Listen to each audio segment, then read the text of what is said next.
Hi everyone, this is Robin or Little Bird. I am making the inaugural video for my new camcorder. I'm hoping to put out 1 or 2 videos a month just of new scents or new color schemes, just basically small test batches, 2-pound batches. Today I'm going to be doing a new look for an old dear love of mine. The scent is Honeysuckle and Jasmine. The blend has components from Nature's Garden and Brambleberry. I really love this scent. Being a floral and a stereotypical floral at that, it does not exactly like to behave. So I will be using my go-to swirl, which is an in the mold swirl, not dissimilar from an in the pot swirl, except for that I'm pouring all of the color components into the mold pretty much willy-nilly. It actually ends up looking really neat, and it's super fast, so I should be able to get all the batter into the mold before it starts accelerating on me. I'll be back in a minute once I have all my components together. So, I am equipped with my safety equipment. So fashionable, right? But, better safe than sorry. This is my various stuff. I soak my smaller batches in a old, ancient crock pot. It's actually older than I am, but I love the thing. I use olive oil, castor, and coconut oil as my standard recipe. Most of my oils come from Voyager, not just because of quality, and quality does count and they are very good, but also because they are 30 minutes from me, and that's, convenient. Alright, so I am going to put my hard and my soft oils together and nuke them for the acquired time, and then mix my lye, and then we will play with color. Hi there, my oils are nice and melted and my colorants are all weighed out. I use 1 teaspoon per pound of oil for colorants. As I have 4 colors, I use about half a teaspoon each for the colors. In the farthest picture is a pearly white. My base is mostly olive oil and as such tends to be on the tanner or creamier side versus white. So this will just make it a bit lighter, which is what I want for this particular batch.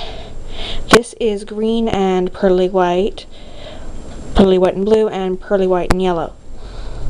I am hoping for slightly more pastel-y, slightly lighter colors for this particular scent. I don't actually weigh the oil when I do that. Hi there, so my colors are all mixed. The green, the yellow, the blue, the white. I still obviously don't know how they're actually going to work out in the soap, but isn't that the fun of it all? My oil is cooling, my lye is cooling under the vent, and now I'm going to kind of sit out and wait, let my goggles defog, and I will put everything together when everything is cooled. And we're back, everyone. The lye has cooled, the oils have cooled, and now I'm going to mix them together.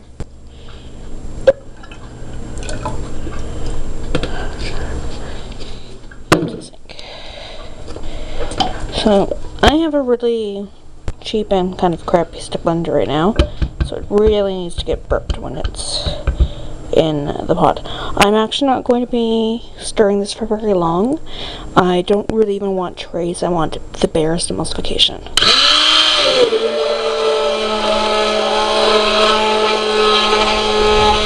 Can you see how the colors are kind of, there's 2 of them?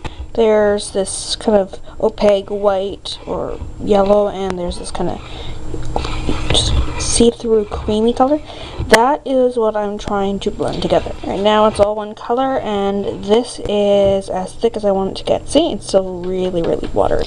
I've poured my emulsified soap into a big Purex jug just for easy pouring for getting it into the colors.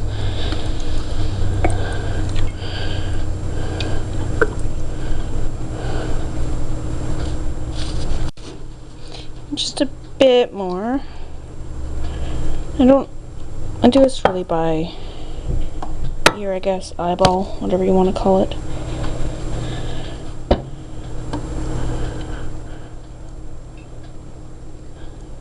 That should be good. So now I'm just stirring the colors in. It is looking like a nice light green, so it's good. Leave it alone. You really can't truly tell that the yellow is yellow in the soap base because it is so yellow naturally, but once it's actually hardened, it's really quite evident. It's quite a bright yellow. Oh, this will be a creamier one, but it's still going to be pretty bright. The blue. The blue has a chance of becoming green, but it usually ends up staying blue. It's quite reliable. But I realize because I have a heavy olive oil base, there's a risk of it being green. But then again, I'm not using extra virgin olive oil. I'm using the middle grade. Right, and the white. The white again, it's actually going to make it look that white in this. Because it's, again, quite a yellow base, but it looks quite a bit whiter once it's hardened. I'm not going to try to gel this soap. I'm not going to try to stop it from gelling. I'm going to let it do what it wants, which is pretty much my way of dealing with soap. Alright, so we have our colors mixed. Before I add the fragrance to the colors, I'm going to line up my mold because I want to be able to move quickly. That was so hard, right? So, no, it's just, yep, yep, yep, yep. I added a bit more in the white than I intended, but whatever.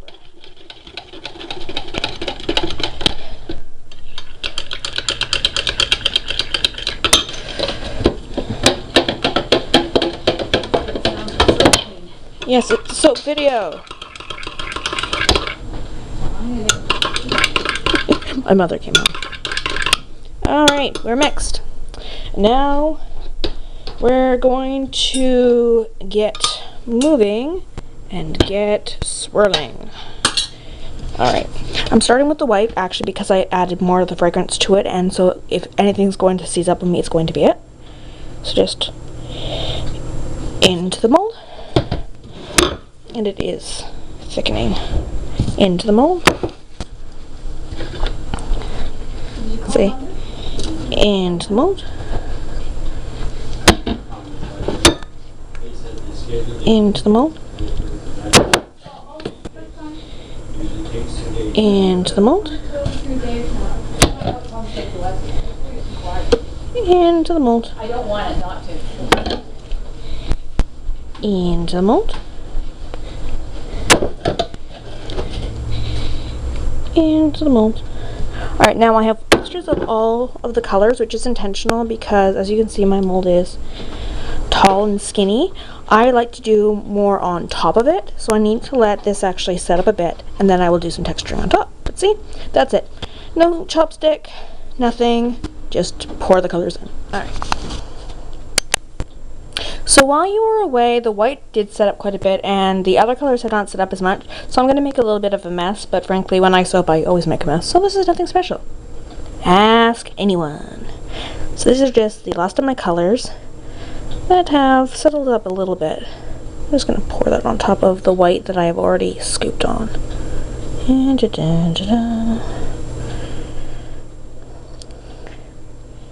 yeah, no, nothing fancy, but waste not, want not. I'll be lifting up the sides so I can actually play with this a little bit more. Alright, and there we are. You can see I've kind of pushed up the top a bit, and I'm just playing a little around with the spoon. I'm not doing anything particularly exciting. Just want to get the height. That's really what I'm about here. I'm just trying to get the height of the soap. Right. I want a little bit of glitter on this top actually, so I have some gold glitter from Voyager again. I'm just going to sprinkle it on. Now ideally I would be doing this with, you know, a tea ball or something, but I have hands. See, it's so pretty. And you got the glitter specks. And we're good. Alright, so I'm going to let this harden up a bit, and then I'm going to take it outside so you can see it under natural light, because it's a lot bluer than this. Alright, here we are. Natural, somewhat cloudy light. So it's bluer on one end than the other, but that's kind of the nature of, kind of, in a sense, the end of the pot swirl on top. So now I'm going to let that harden up, and I will be cutting it within 24 hours. My recipe actually hardens quite quickly, so I cut it fairly quickly as well. So I will see you momentarily, thanks to the magic of video editing, when I cut the soap. Hi, it is Friday afternoon, and my soap has been in the mold for about 24 hours. So it's going to get cut. As you can see behind me, the Great White North here in British Columbia is getting some snow, which is weird because it's March and we barely had snow in January or December. My niece. So, I've got the soap ready to cut, and you'll see it in just a second. Isn't that nice? It's all wrinkled from the parchment paper, but what can you do? This is my lovely brambleberry wild cutter, and that is my niece. So I'm going to cut the soap, and we're going to see what it looks like. And there we are. See, my soap is so hard that if I don't cut it now, it's going to break the wires. And da da da da da da da da da da da da. Isn't that nice? Isn't that nice? Yeah, unfortunately, the film here isn't showing the variation in the color very much, so I'm going to pick up the bar and take it outside in the rain for just a second. And here we are under natural light. See, it is really a nice shade of blue and green on this side of the bar. So isn't that nice? See, this is a really nice swirl effect because it is so simple. It's so easy, but the results are really, really neat. Oddly enough, the white is very, very yellow and the yellow is very, very yellow. Such is the nature of olive oil. So this is the batch. See all the different bars, they all look very, very different. In the course of making this video, well, the cutting part of it, it has snowed, rained, and now it is sunny. This is spring weather for you in the Lower Mainland. Alright, these are all looking lovely, and they're now going to go sit in my cure shelves and cure away for the next 6 weeks, and then they will be ready to go.